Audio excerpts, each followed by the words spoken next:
यदि आपको ये ज्ञान समझ में आ गया कि हम कहाँ रह रहे हैं और किस उद्देश्य से हम जी रहे हैं और हमने करना क्या चाहिए था, हम कर क्या रहे हैं, तो अब सिर पे पैर रख लो। सिर पे पैर रखना बहुत तेज दौड़ना किसी आपातकाल स्थिति में, कहीं कहीं पैर टिका कर व्यक्ति के।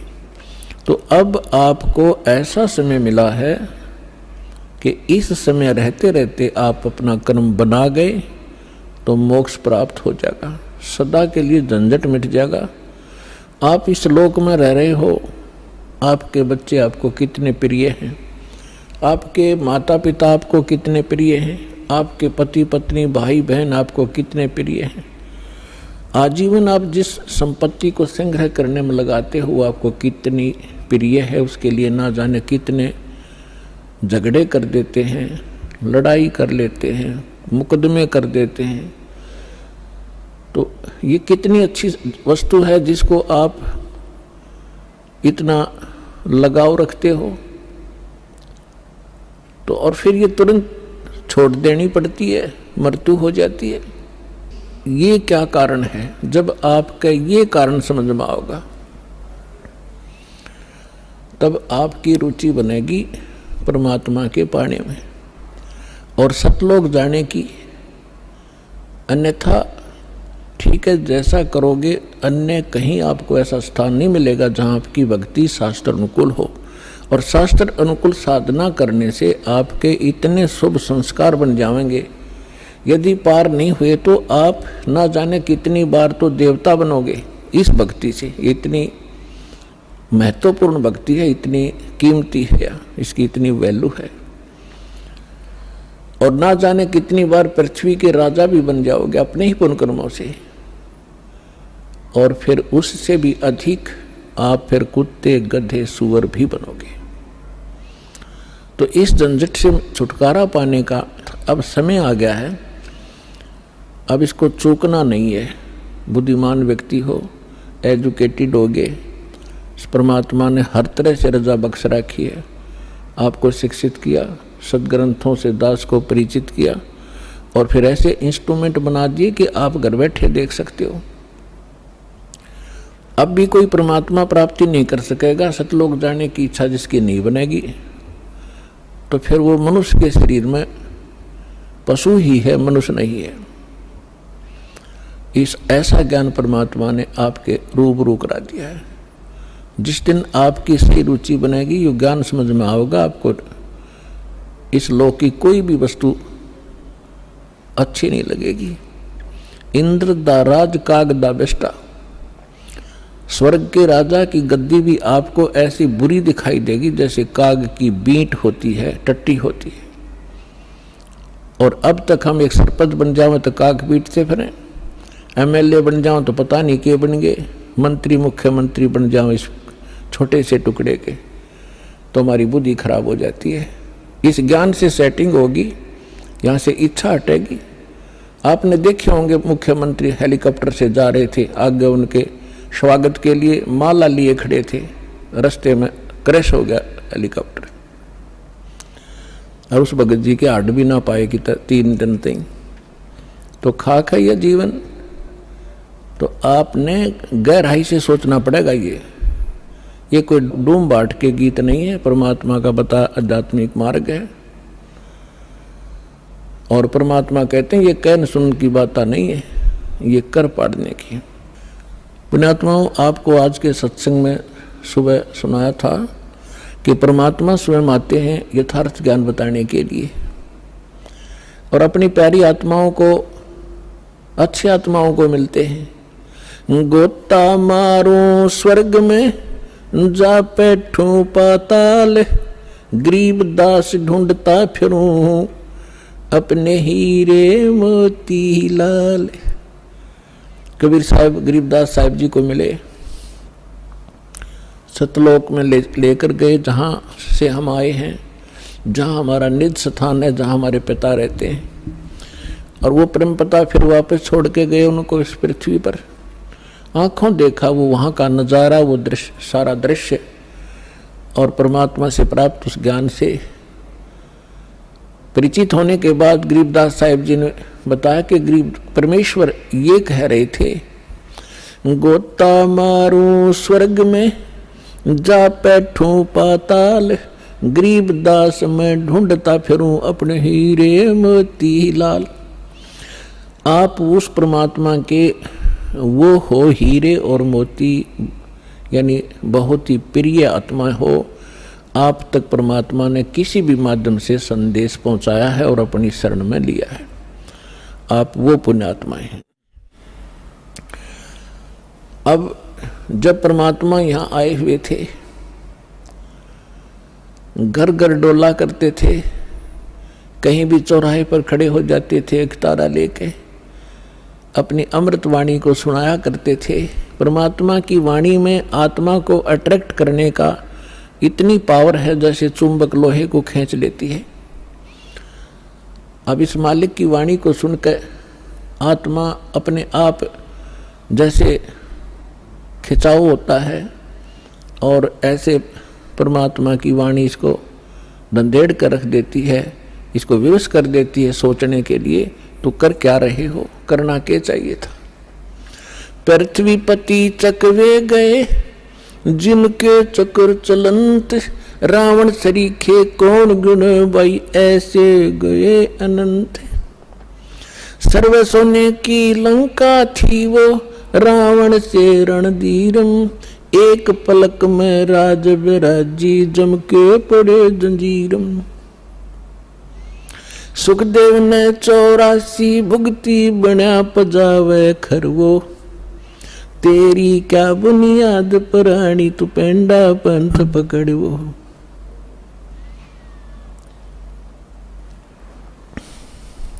आए हैं सो जाएंगे ये राजा रंग फकीर, एक सिंहासन चढ़ चले एक बंधे जात जंजीर। कबीर हरि के नाम बिना ये राजा रसब हो, मट्टी लदे कुमार के भाई घास न डाले कोई। पुण्यात्माओं, ये भगवान की बताई वाणी दास बोल रहा है, जो परमेश्वर स्वयं आकर बोलते हैं। जैसा गीता अध्याय नंबर 4 के श्लोक नंबर 32 में आपको प्रमाण बताया था कि गीता ज्ञानदाता कहता है कि वो परमात्मा स्वयं आकर अपने मुख कमल से जो ज्ञान देते हैं वो तत्व ज्ञान है। और उस ज्ञान में वो विशेष जानकारी है आध्यात्मिक यज्ञों की, यज्ञ माने धार्मिक अनुष्ठानों की, और उसको तत्वदर्शी संत ही बता सकते हैं उस परमात्मा के उस तत्व ज्ञान को। तो ये वो तत्व ज्ञान की वाणी है जो भगवान ने बता रखी है। अब हम ये समझें क्योंकि हमने समय पर, अब मनुष्य जीवन में मनुष्य जीवन जैसी ही सुविधा प्राप्त होती है, कुत्ते के जीवन में कुत्ते वाली ही सेटिंग होएगी। तो अब हम ये भूल जाते हैं कि उस समय पर खाना मिल जाता है, जब चाहे चाय पी लें, जब चाहे दूध पी लें, हैं, भूख लगे खाना खा लेते हैं।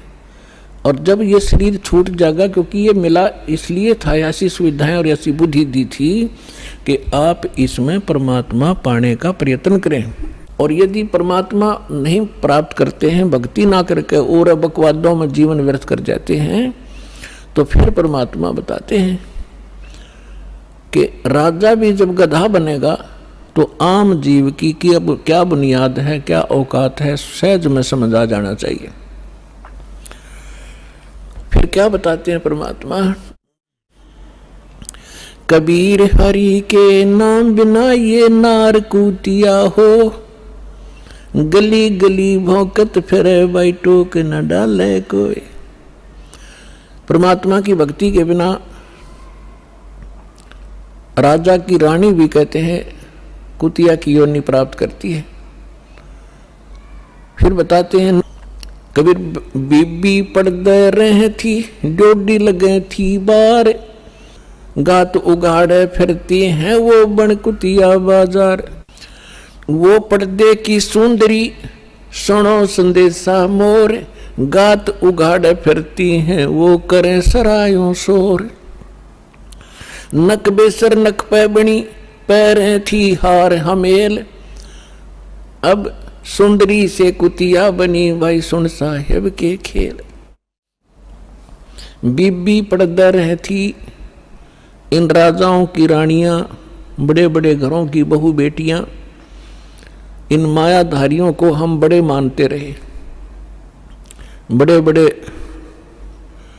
घरों की बहू बेटियां पर्दों में रहा करती थी, राजा की रानियों पर्दों में रहा करती थी, आगे उनके चौकियां लगा करती थी, कोई भी गैर व्यक्ति वहां फटक ना जा, और उसमें वो अपनी इज्जत माना करते थे। अब परमात्मा कहते हैं बीबी पर्दा रह थी और डोढ़ी लगे थी बार, बार माने गेट का आगे चौकी पहरेदार खड़े रहा करते थे, और गात उगाड़े फिरती हैं वो बनकुतिया बाजार, वो पर्दे की सुंदरी और सणो संदेशा मोर, अब गात उगाड़े फिरती हैं वो करे सरायों शोर। नकबे सर नकबे बनी वो पैरें थी हार हमेल, और सुंदरी से कुतिया बनी, कैसा स्वरूप बिगड़ गया, और सुन साहेब के खेल। अपने आत्मा ये बातें कोई कहने और सुनने तक सीमित नहीं रखनी है, इनको अपने हृदय में जचाना है और इस पे बहुत विवेचन करना है। परमात्मा ने ये शब्द क्यों कहे? विचारणीय विषय है कि जो बड़े घरों की बेटियां बहुएं, उनको घर से बाहर जाना अलाउड नहीं था, उनकी इज्जत का नाश हुआ था, और जिस कारण से वो सत्संग और संत के विचारों से वंचित रही। जब वो रानी थी, सुंदर गहने पहना करती थी, आभूषण पहना करती थी, काजू किशमिश और बादाम युक्त हलवे और खीर खाया करती थी, क्योंकि उनके पूर्व जन्म की कमाई शुभ संस्कार उनके साथ थे। भविष्य में कोई चार्जर लगा नहीं, भविष्य में कोई उनको ऐसा संत मिला नहीं, भक्ति करने ज्ञान सुनने का कोई अवसर ना मिलने से उन्होंने मानुष जीवन बर्बाद कर दिया। काजू किशमिश बादाम के हलवे खीर खाया करती थी और झूठा छोड़ा करती थी, उनकी नौकरानियां खाया करती थी। एक परमात्मा की भक्ति ना करने से वो अगले जन्म में कुतिया की योनि में जाती है। अब कुतिया के जीवन से आप खूब परिचित हैं, फिर भी परमात्मा ने आगे बताया है कि वही रानी जो पर्दों में रहा करती थी, जिनकी इज्जत नाश हो जाती जब सत्संग में चली जाती थी, अब वो इज्जत कुतिया बनकर घूम रही है, निवस्त्र हो रही है। तो परमात्मा कहते कुल करने के कारण जो जीव गया बिगो, इसने अपना भट्ठा बैठा लिया इस लोक लाज के कारण। और जब ये कुल के कर लेगा, जब तू चार पाया का हो, गधा बनकर कुतिया बनकर घूमोगे, जब ये तेरा खानदान तुझे क्या सहारा देगा। तो इसलिए परमात्मा ऐसी ऐसी चोट मारा करते थे, इस सुती आत्मा को जगाया करते थे जगह जगह खड़े होकर। और आत्मा इतनी अचेत कर रखी है इस काल ने, पहले तो ज्ञानहीन बनाई और फिर मोह ममता में फंसा रखी, तेरा बेटा या तेरी बेटी, ये तेरी कार या तेरी कोठी, और काम नहीं करेंगे। भक्ति का समय कब मिलेगा, हमें टाइम ही नहीं मिलता। अब तो सभी ये कहते हैं कि फुर्सत नहीं है, टाइम नहीं मेरे पास। कोई किसी ने तो ये धारणा बना रखी है कि भक्ति तो बुढ़ापे में करा करें, जवान बच्चों का, जवान बेटियों का के काम सत्संग में जाने का। फूट गए बाग हमारे, बुढ़ापे में भक्ति होगी। पता कर लो बुढ़िया तो कदे दांत निकलवानी, कदे आँख बनवानी, कदे पिंडी भड़के, कदे बीपी आई, कदे लो कोई शुगर बढ़ गई। वो तो बिरान मट्टी का दौर है बुढ़ापे में। तो अगर पहले से ही भक्ति शुरू करेंगे तो बुढ़ापा भी हमारा रोग रहित, परमात्मा की शक्ति साथ रहेगी, तब वो ठीक रहेगा। अब परमात्मा की भक्ति का आधार देखिएगा, तो जैसे प्रहलाद थे 10 वर्ष के थे और 10 वर्ष के भक्ति में लग गए थे। ध्रुव 5 वर्ष के ही थे और परमात्मा के इस तत्व ज्ञान के अंदर सूक्ष्म वेद में बताया है कि 3 वर्ष के बालक को परमात्मा का मंत्र प्रथम मिल जाना चाहिए। यही वेद प्रमाणित करते हैं। 3 वर्ष की आयु में 3 वर्ष जो परम संत होगा वो 3 वर्ष की आयु के बच्चों को ही उपदेश देना प्रारंभ कर देगा। और यदि हम इस इंतजार में रहेंगे, बुढ़े होकर वृद्ध होकर के भक्ति करेंगे, बच्चों से फारिग हो लें और मृत्यु हो जाए 20 साल की उम्र में, प्रारब्ध इतना ही हो, फिर कहाँ करेंगे? तो बचपन से ही मालिक का सहारा मिल जाएगा तो हमारी एज भी एक्सटेंड होएगी, आयु भी बढ़ेगी, साथ देगा भगवान, पाप से बचेंगे, भक्ति संग्रह होगी, 100 हमारी मुसीबतें टलेंगी। तो यहाँ परमात्मा बताना चाहते हैं कि अभी तक हमें तत्व ज्ञान ना मिलने से हम लोकवेद, दंत कथा और अपने अनुसार ही सब ज्ञान विचार व्यक्त किया करते थे जो व्यर्थ थे। तो परमात्मा ने जगह जगह जाकर के ये ज्ञान दिया। 64 लाख परमेश्वर के शिष्य हो गए थे, 64 लाख। आज तो पुण्यात्माओं एक चैनल से टीवी चलता है, प्रोग्राम चलता है तो करोड़ों व्यक्ति घर बैठे देख सकते हैं, करोड़ों टीवी लगवा दिए दाता ने। पहले परमेश्वर ने अपनी आध्यात्मिक पावर का प्रयोग किया, आज वो नहीं हो सकता क्योंकि परमात्मा हर एक काम को एक सीक्रेसी के हिसाब से करते हैं। यदि आज परमात्मा वो लीला करते, आज तो सबके पास मोबाइल है, 1 सेकंड में बता दे गुरुजी वहाँ थे, गुरुजी ने वहाँ सत्संग किया, वहाँ मिले, तो एक लोग उसको फिर दूसरे ढंग से ले जाते कि वो तो जादूगर है और फिर परमात्मा को ग्रहण नहीं करते। तो आज परमात्मा ने वैज्ञानिक तरीके से ही अपना ज्ञान अपने बच्चों तक पहुँचाया है। अब परमात्मा घर घर जाया करते थे, सत्संग किया करते थे और परमेश्वर की शरण में आने से वो दुखी प्राणी सुखी हुआ करते थे। एक ब्राह्मण परिवार था, उसके 2 लड़के 2 लड़कियां थी और चारों बच्चे मेंटली डिस्टर्ब, पत्नी को भी प्रेत बाधा और उनके उपचार के लिए बहुत पैसा व्यर्थ हुआ और कंगाल हो गया, निर्धन हो गया। रिलेटिव्स भी, उस नाती भी, रिश्तेदार भी उससे नफरत करने लगे और उन्होंने एक रामानंद नाम के, स्वामी रामानंद जी काशी के एक प्रसिद्ध संत थे, उनसे भी दीक्षा ली और उनसे भी ट्रीटमेंट, अपना समाधान चाहा। उसी समय परमेश्वर आए हुए थे, एक शिशु रूप धारण करके प्रकट हुए थे। काशी शहर के लहर तारा नामक एक सरोवर के ऊपर कमल के फूल पर अपने सतलोक से आकर बालक रूप धारण किया था। नीरू और नीमा नाम के 2 निसंतान पति पत्नी थे, वो परमात्मा को घर ले गए थे। वहाँ उनकी परवरिश कुंवारी गाय के दूध से हुई थी। धीरे धीरे बड़े हुए तो वो वही व्यवसाय जो नीरू किया करता था, जुलाहे का काम करने लगे और साथ में अपना जिस उद्देश्य को लेकर आए थे वो प्रचार भी किया करते थे। इसी दौरान परमात्मा ने एक लीला की थी, वो अलग कहानी है, फिर से सुनाएंगे। अब इतना ही सुनाएंगे कि स्वामी रामानंद जी और परमेश्वर कबीर जी की गोष्ठी हो रही थी,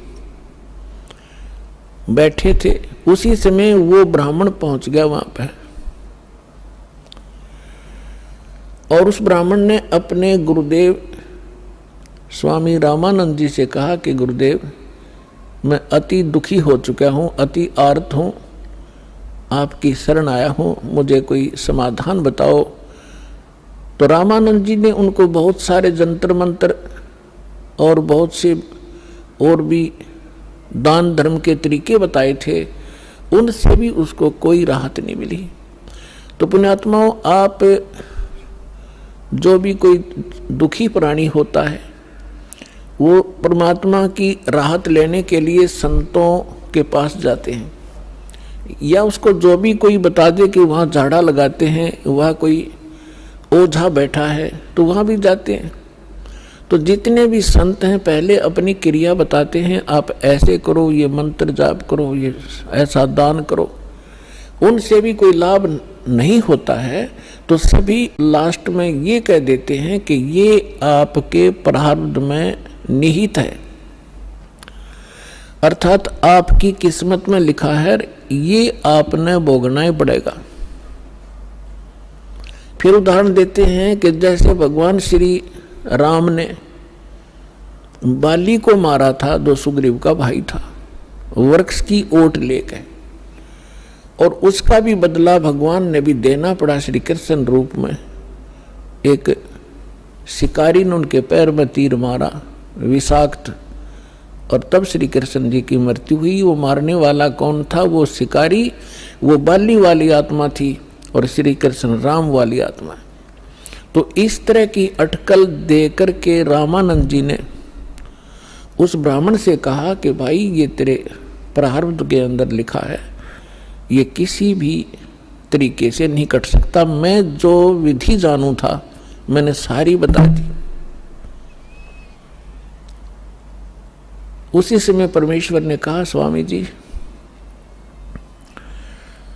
आप बड़े विद्वान हो, वेदों को भी जानते हो, क्या वेदों में भी ऐसा नहीं लिखा कि परमात्मा जीव के सर्व पाप नाश कर सकता है? यानी पाप से ही दुख है। पाप जो प्रारब्ध में लिखा गया है, किस्मत में लिखा गया है, तो उसको प्रारब्ध का कष्ट कहते हैं, संकट कहते हैं, और वो भोगना ही पड़ता है, भोगने से ही समाप्त होता है। तो परमेश्वर ने प्रश्न किया, क्या स्वामी जी आप, क्या वेदों में भी ऐसा ही लिखा है? स्वामी जी ने तपाक से कहा कि हाँ ऐसा ही लिखा है, किसी वेद में ऐसा प्रमाण नहीं है, सब ये लिखा कि अपना कर्म भोगना ही पड़ेगा। तो परमेश्वर ने कहा कि यजुर्वेद अध्याय नंबर 8 के श्लोक नंबर 13 को देखिए स्वामी जी।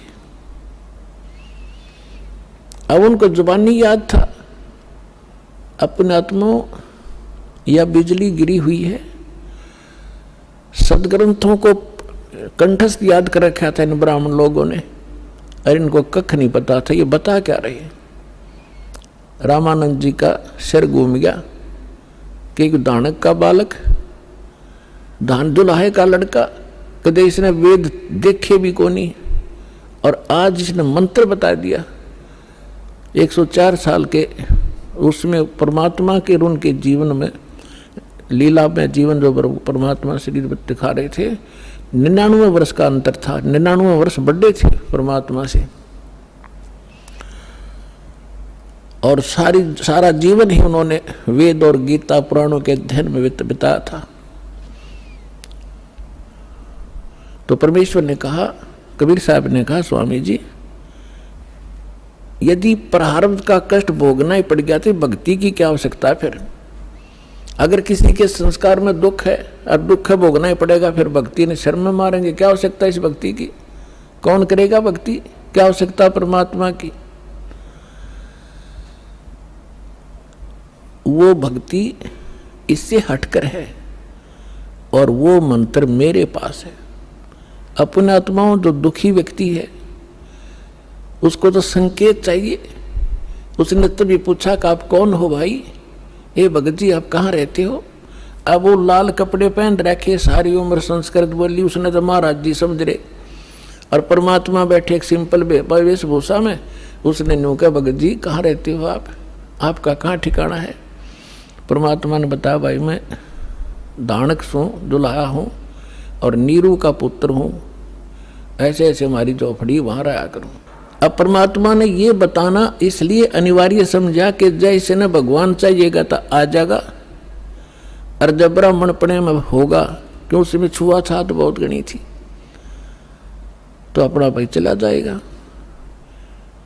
तो परमात्मा तो जा लिया श्याम ने साथ साथ, अक महाराज मैं घना दुखी हो गया। तो वहाँ जब परमात्मा के पास गए, और भी बहुत से आर्त व्यक्ति बैठे थे, और वो आपस में चर्चा कर रहे थे कि मैं इतना दुखी था, परमात्मा से नाम लिया, अरे भगवान आए हैं, ये परमात्मा है, तुम इसको दुल्हा मत समझो, धानक नहीं है। अब जिसके कांटे से निकल रहे वह क्यों कर कहीं सिंपल मैन है। तो उस व्यक्ति वो पहुंचा वहां पर ब्राह्मण, जब वो और भक्त बैठे बतला रहे थे, भगवान आए, जब सत्संग का आयोजन था उनके साथ दूसरे साथी बाहर मैदान में, तो उस ब्राह्मण का कुछ दिल डटा। जब ये सारे भगत कह रहे हैं तो कुछ बात बनेगी। तो परमात्मा के आशीर्वाद मात्र से परमात्मा ने कहा भाई अपने सारे बच्चों को ले आ। उसने सारा दुख बताया, उनको दीक्षा दिला। तो उसने सोचा पहले अपने लड़कों को ले चलता हूँ, क्योंकि इज्जत और बेइज्जती हमारा साथ लटक रही है। घर में कह टूट रहा, दोनों लड़कों को ले आया। परमात्मा ने दीक्षा दी, बेटा भक्ति करोगे ना जब बात बनेगी। केवल आशीर्वाद से भी सुख दे देते, लेकिन वो तो एक का दुख टला, आगे जीवन में पता नहीं कितने दुख है आपके। परमात्मा ने नाम दिया, दोनों बच्चे ऐसे स्वस्थ हो गए जैसे कदे दुख था ही नहीं। अपने आप उठ के गए, उन्हें लाया था बैठा बैठा कर, तो उनको एकदम खुशी की लहर आ गई। फिर अपनी बेटियों को, पत्नी को, सबको नाम दिलाया। परमात्मा के आशीर्वाद से सब ठीक हो गए, स्वस्थ हो गए कुछ ही दिनों में। और फिर घर का काम भी उसका बहुत अच्छा चलने लगा।